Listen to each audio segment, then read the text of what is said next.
የጌታችን የኢየሱስ ክርስቶስን ምጽአት የምናስብበት በዓሉ ራሱ ደብረ ዘይት ተብሎ ይታወቃል ማለት ነው። ዓለም ራሱ የምታልፈው በደብረ ዘይት ዕለት ነው።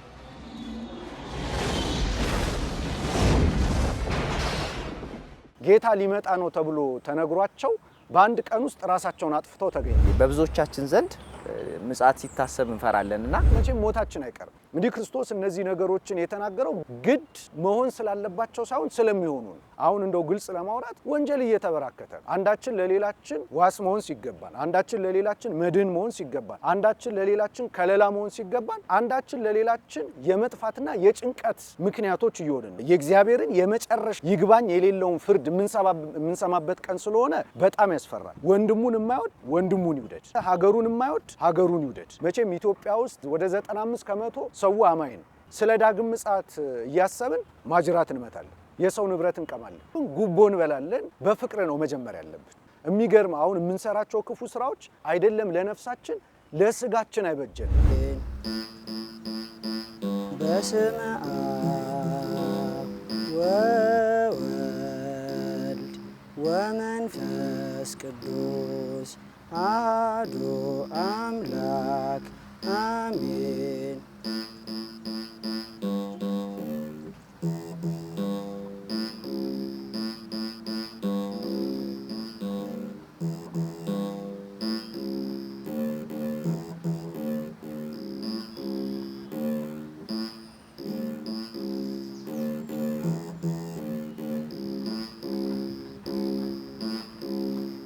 ርግብና ዋኔን አብረው ዘመቱና ዋኔን ርግብ ደህና ገባች ዋኔን ገደሉና ዋኔን እስቲ በስማን ብዬ ዋኔን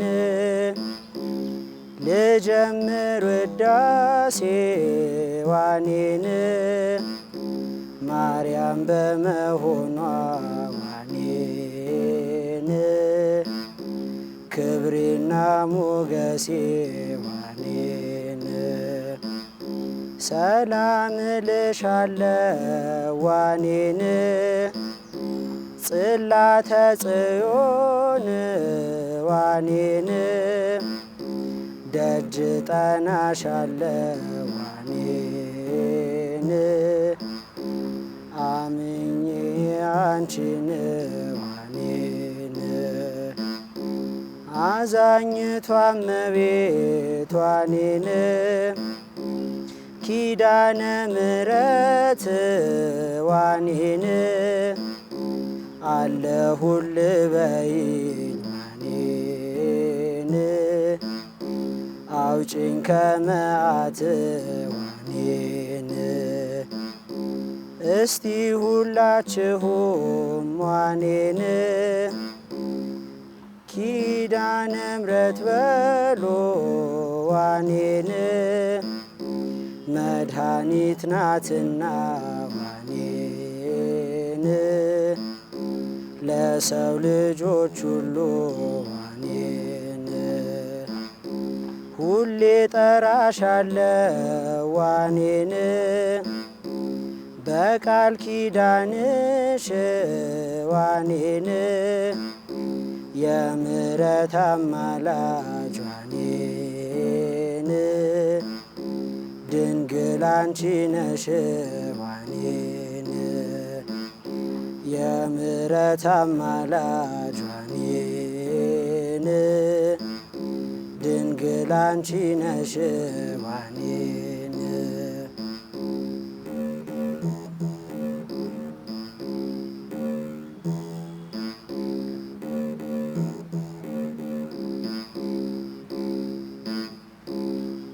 በጣም እናመሰግናለን። ተወዳጆች አብራችሁን ስላላችሁ እጅግ እናመሰግናለን። የአዲስ መዝናኛ የእንግዳ ሰዓት ላይ ነው የምንገኘው። በእንግዳ ሰዓት እዚህ ሁለት እንግዶች አብረውን አሉ።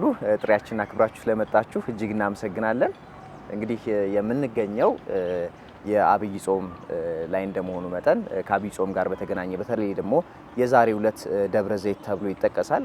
ከሱ ጋር በተገናኘ እንዲሁም ደግሞ አብይ ጾምና በገና ያላቸው ቁርኝት እጅግ ከፍተኛ ስለሆነ ከእርሱ ጋር በተገናኘ ከእንግዶቻችን ጋራ ቆይታ እናደርጋለን።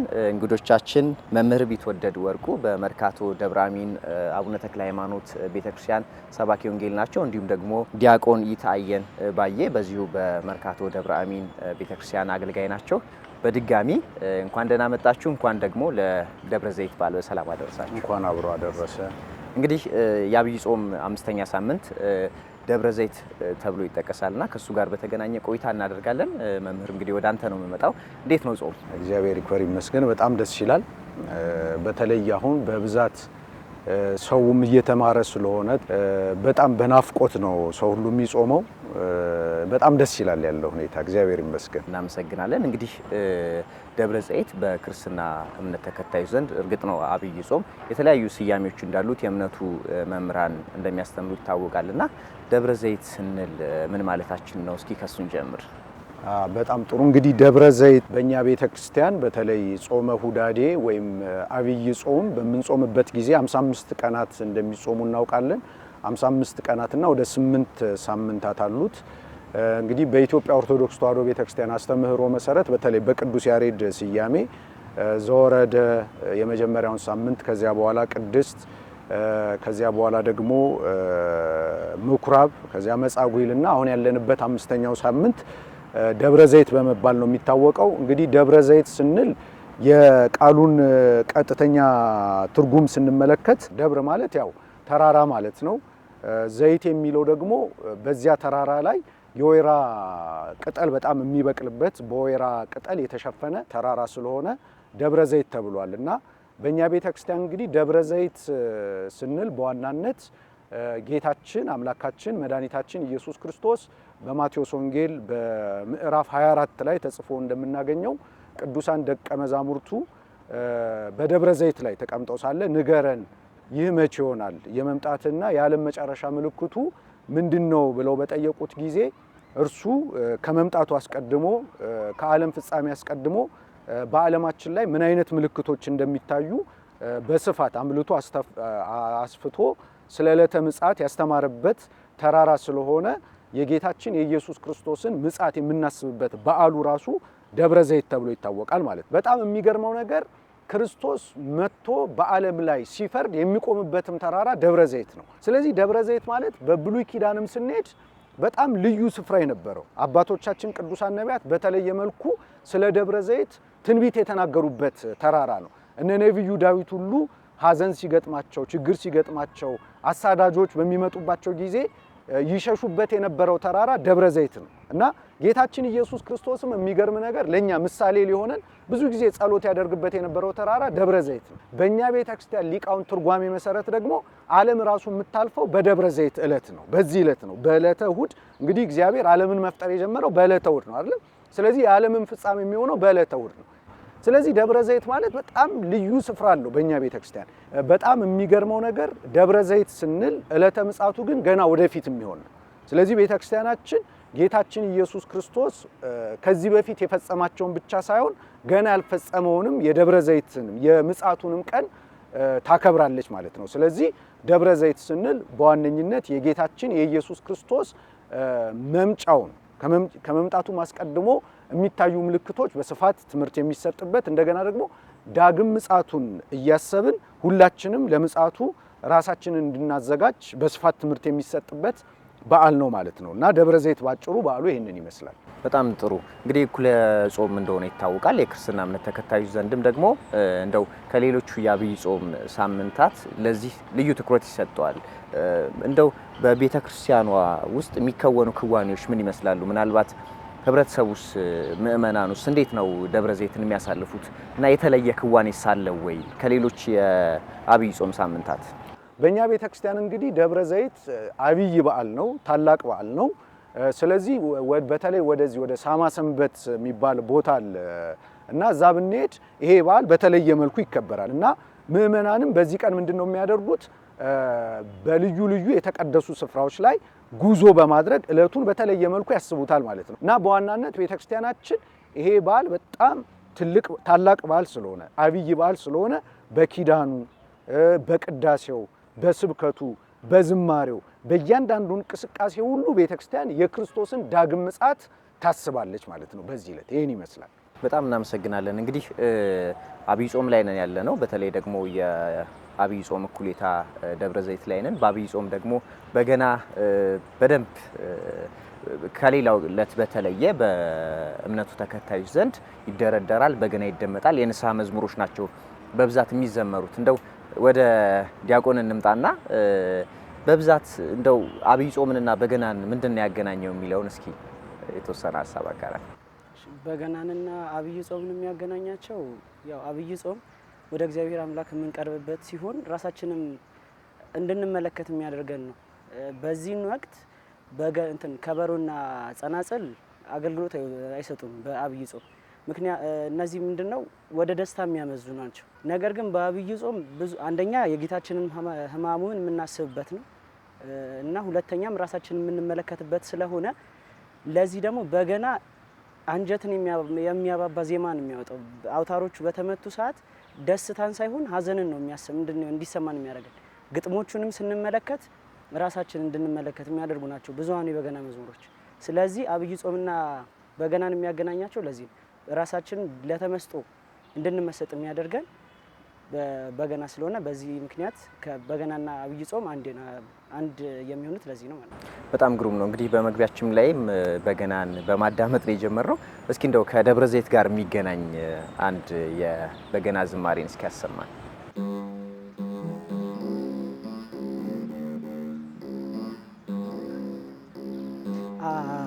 አንድ ቀን አለ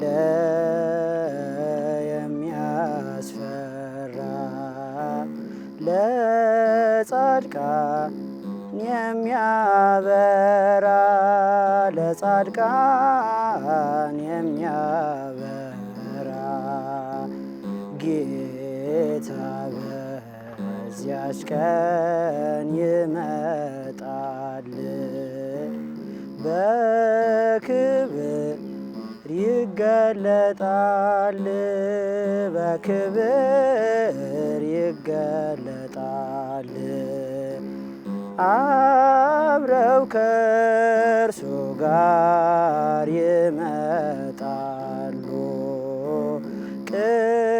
ቅዱሳን መላእክት ሁሉ ቅዱሳን መላእክት ሁሉ ጌታ በዚያች ቀን ይመጣል በዙፋን ይቀመጣል በዙፋን ይቀመጣል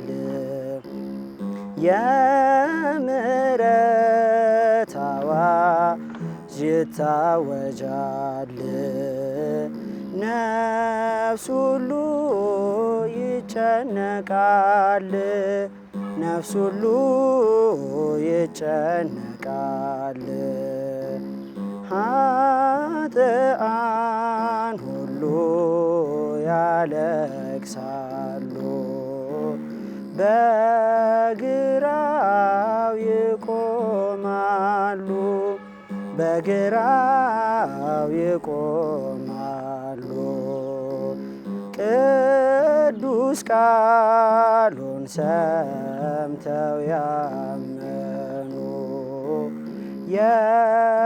የጸኑት በኪዳኑ የጸኑ በኪዳኑ አብረው በቀኙ ይቆማሉ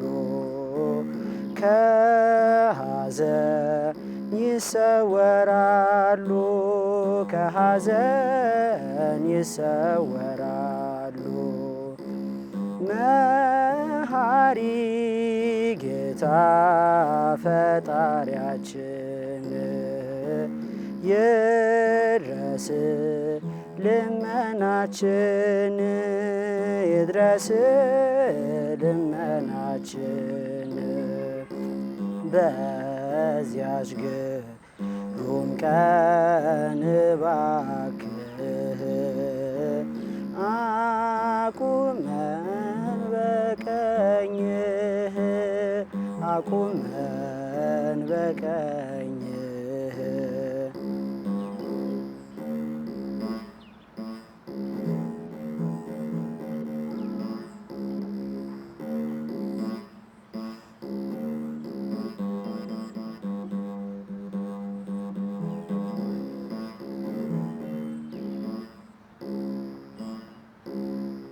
በጣም ነው የምናመሰግነው።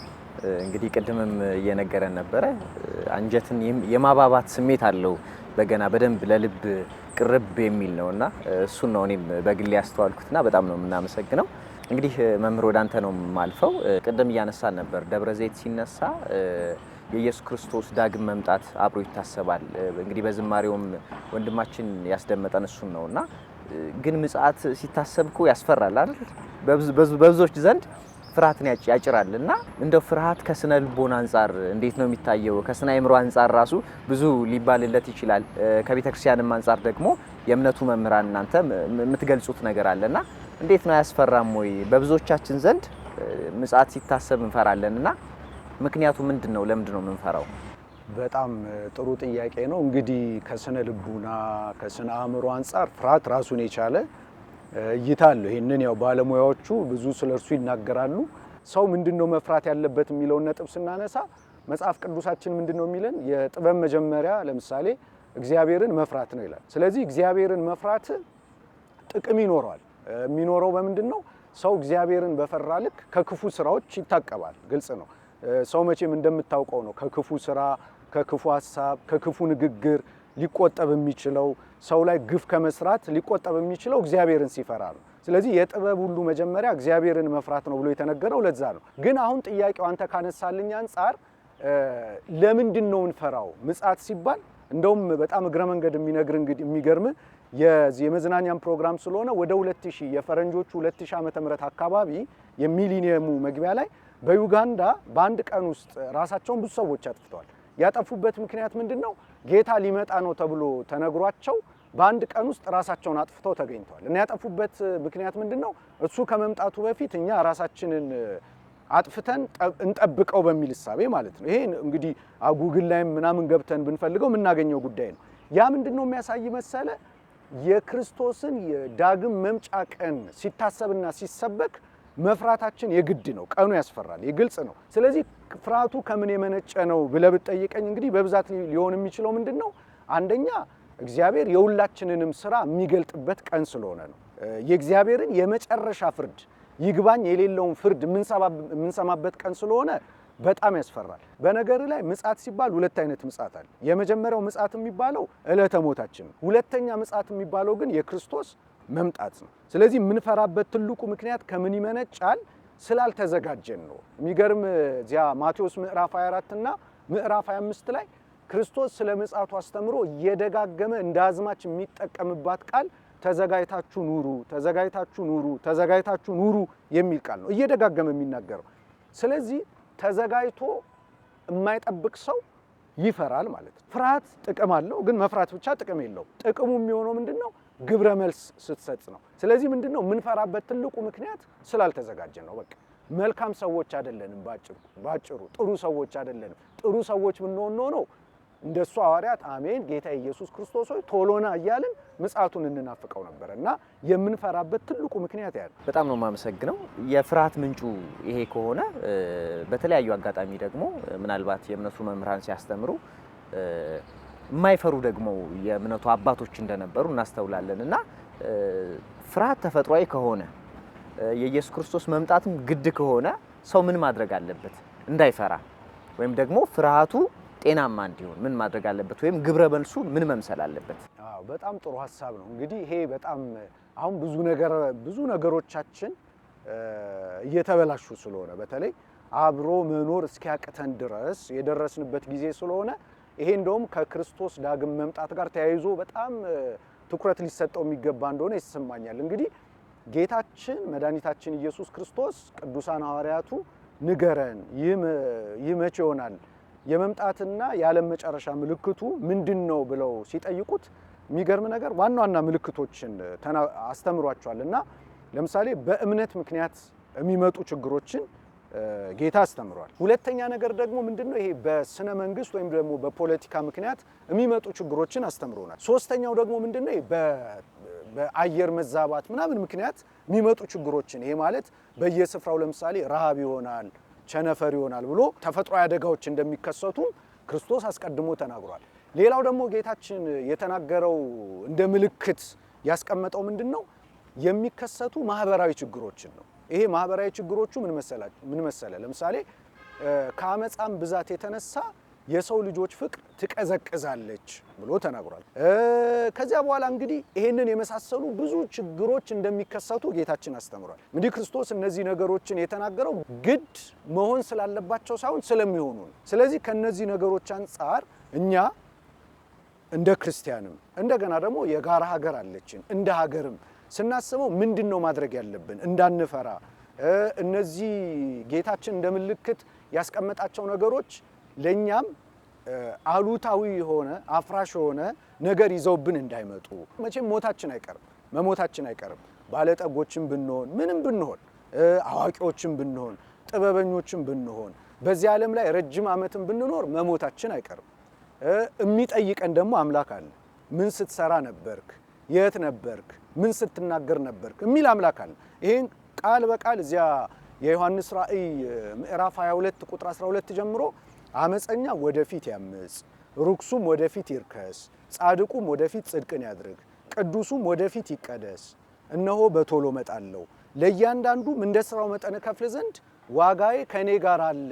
አልፋና ኦሜጋ ፊተኛውና ኋለኛው መጀመሪያውና መጨረሻው እኔ ነኝ ብሎ ክርስቶስ ተናግሯል። ምን ማድረግ አለብን ለሚለው እንግዲህ መጀመሪያ ማድረግ ያለብን በፍቅር ነው መጀመሪያ ያለብን። አንደኛ ዮሐንስ የሚባል የመጽሐፍ ቅዱስ ክፍል አለ እና እዚያ አንደኛ ዮሐንስ ምዕራፍ 4 ላይ በፍቅር ፍርሃት የለም ይላል። ፍርሃት ቅጣት አለውና ይላል። ስለዚህ በፍቅር እግዚአብሔርን የምትወደው ከሆነ አትፈራ።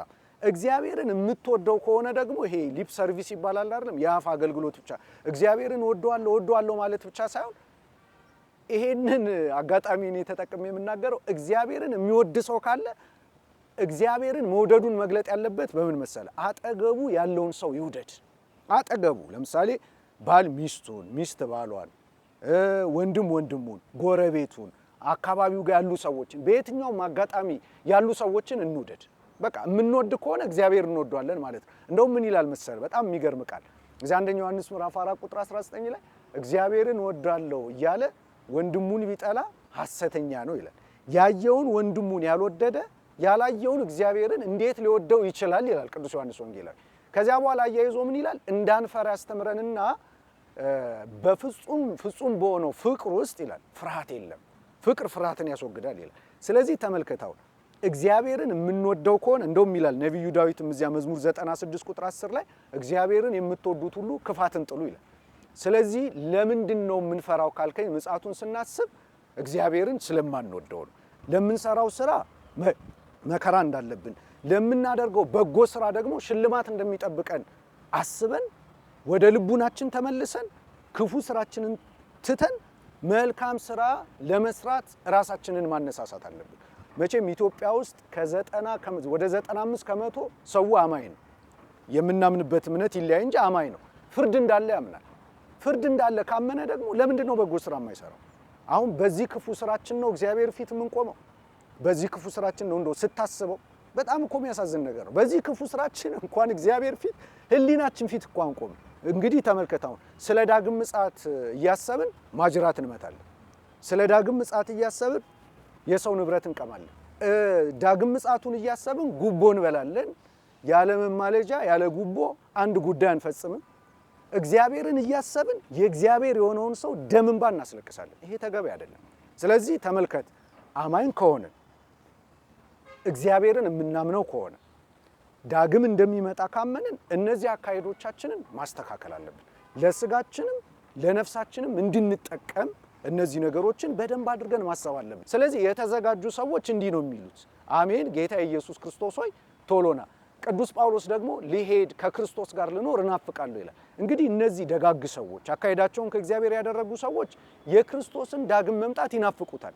እነሱ እየናፈቁት እኛ የምንፈራው ለምንድን ነው? ስላልተዘጋጀን እና እንደው መፍትሄ የሚሆነው እንዳንፈራም እንዳንደነግጥም ሀገራችን እንድትስተካከል እንድትታረም እኛም ደግሞ በፍቅር እንድንኖር መተሳሰብን ከፍ ማድረግ አለብን። እንደገና እኔ ሌላ ማስተላልፈው ምን መሰለ?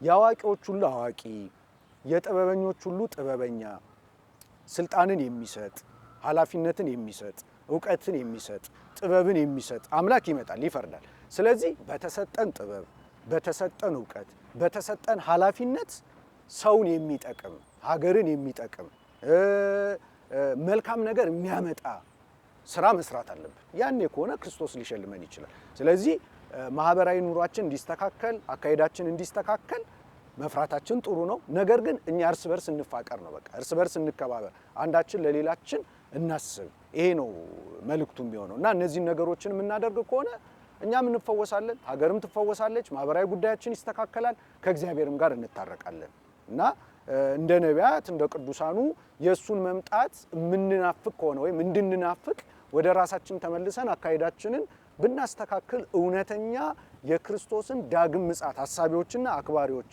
እንሆናለን የሚል ሀሳብ አለኝ። መምህር በጣም ነው የማመሰግነው። እንግዲህ እስኪ ወንድማችን አንድ የመጨረሻ የበገና ዝማሬ አስደምጠን።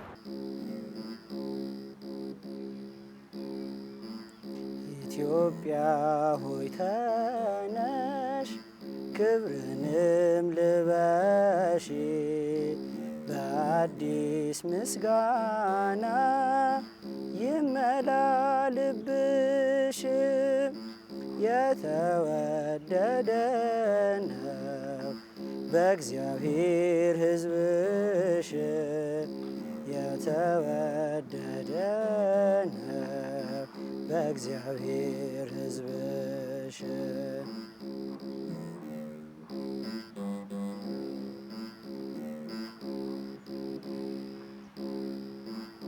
ንብረቱ ጠፊ ነው ከንቱ የማይረባ በግፍና ቅሚያ በአመፅ ሲገነባ ይልቅ በቅንነት በሰላም ለሰራ ሲሳዩ ብዙ ነው ክብሩማ ያባራ ጉቦና ፍትህን ማጣመም እንዳንለምድ ከወንጌሉ ጋራ አለብን መዛመድ።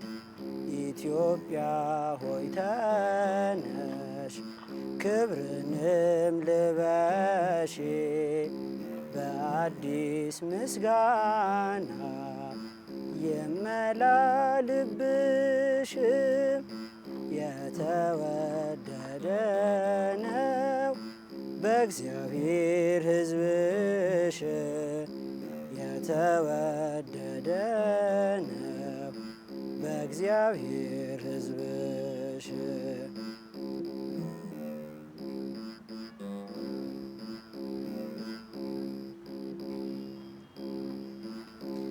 በመታመን ጸጋ ይጠራ ስማችን እውነተኛ እንሆን ለውድ አገራችን የራሱን ሳይሻ ለአገር የሚያስብ ሰው በእግዚአብሔር ዘንድ የተወደደ ነው።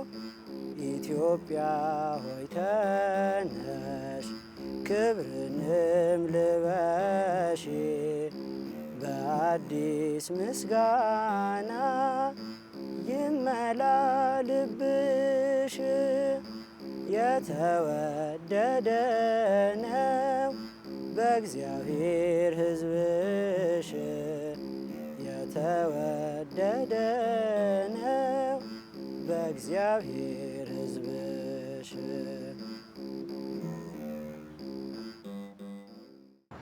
በጣም እናመሰግናለን ዘማሪ ዲያቆን ይታየን ባየለ ለዝማሬው መምህር ቢትወደድ ወርቁም ደግሞ ላካፈሉን ሐሳብ እጅግ እናመሰግናለን። እግዚአብሔር ይስጥልኝ። እግዚአብሔር ይስጥልኝ። እናመሰግናለን። ተወዳጆች አብራችሁን ስለነበራችሁ እጅግ እናመሰግናለን። የእንግዳ ሰዓታችን ይሄን ይመስል ነበረ። ወደ ስቱዲዮ መልሳችኋለሁ። ባልደረባችን ሄዋን ታየና እንዲሁም ደግሞ ንግስት ዘውዱ ይጠብቃችኋል። አዲስ መዝናኛችን ይቀጥላል። አብራችሁን ቆዩ።